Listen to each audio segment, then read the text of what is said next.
It's Cinemassacre's Monster Madness!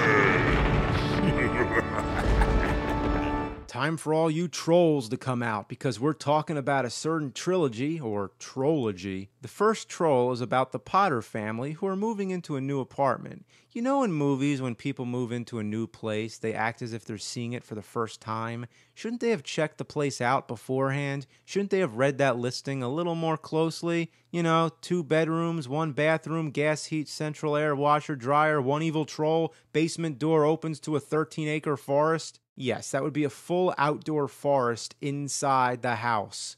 The troll takes possession of young Wendy, so her brother Harry's got to figure out how to stop it. Remember I said the family name's Potter? The father's Harry, the son is Harry Jr., that would make them Harry Potters.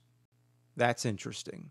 Anyway, Harry visits his neighbor for help. She happens to be some kind of mystical princess who has a mushroom for a pet that speaks in a voice that sounds like Minnie Mouse being strangled.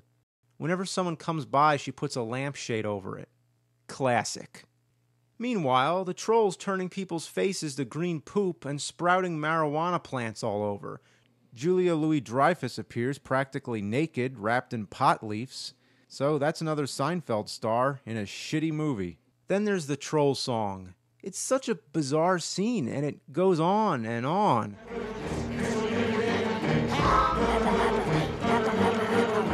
The rest isn't worth explaining. It definitely fits into the so bad it's good category. Regardless, the troll effects are well done, I think. I like the smile on the main troll's face. Look at the guy. That is the face of humor.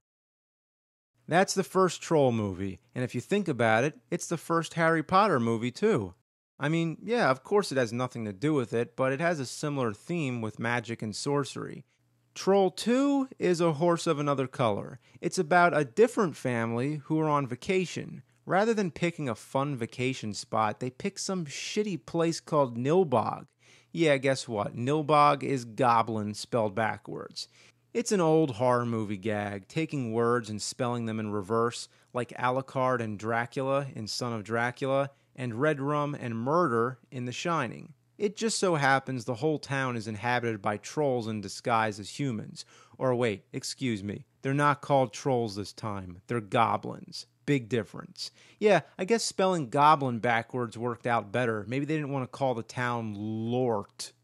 A big part of the plot, and I do use the word plot loosely, is that if they eat any of the food in this town, they will turn to green, goopy plant matter and the goblins will eat them. Because you see, the goblins are vegetarians.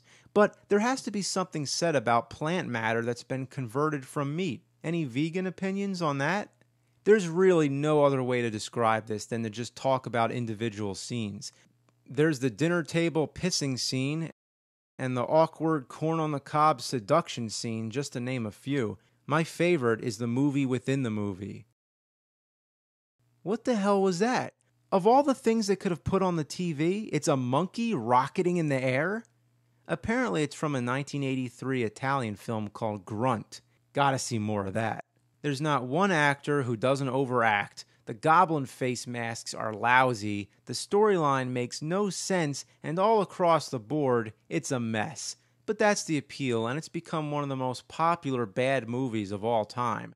Oh my God! The famous Oh My God clip has been uploaded to YouTube far more times than necessary.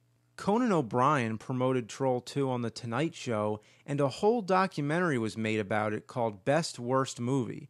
Honestly, I think there's better worse movies, and now that Troll 2 is so well known in the mainstream, can we even call it a cult film anymore? Troll 3. Okay, you want to talk Troll 3? Guess what? There's 2 Troll 3s. Yes, 2 movies, both called Troll 3, both made the same year, both by the same director, and both unrelated to any of the Troll movies. So, how did this pair of non-sequels get called Troll 3? The only connection I see is that their director, Joe D'Amato, was an associate producer on Troll 2. He's made a lot of other films, such as Porno Holocaust and House of Anal Perversions, so I'm sure the Troll 3s have just as much connection with those movies. Troll 3 number 1 was a fantasy adventure, also known as Quest for the Mighty Sword, The Hobgoblin, and 8-Tor 3, which of course makes it the third 8-Tor movie as well. It gets even more confusing because there's also 2 8-Tor 3s, but let's not get into that. Even though this is a completely unrelated film from the other Trolls, it uses the same troll costumes from the second movie. I'm gonna kill you sometime! At first, I wondered if this was supposed to be a prequel, but no, it's just a different movie that happens to use the same trolls. At least it has some relation. Troll 3 number 2, on the other hand, it's about plants. No trolls. Nothing that even resembles a troll. Just plants. Of course, just to be confusing, it also has its share of alternate titles. The Crawlers, Creepers, and my favorite, Contamination Point 7. Why not call it that? It has no business being called Troll 3. It's as far removed from the series as possible. The only connection I can find is that it was originally supposed to have the cast from the original Troll, but it doesn't. So why is it sometimes called Troll 3? I don't know. Why haven't trolls ever become as popular as vampires, werewolves, and zombies? I think we have this little series to blame for fucking it up so good nobody can take the word troll seriously. Just say it, troll. You just want to bust out laughing.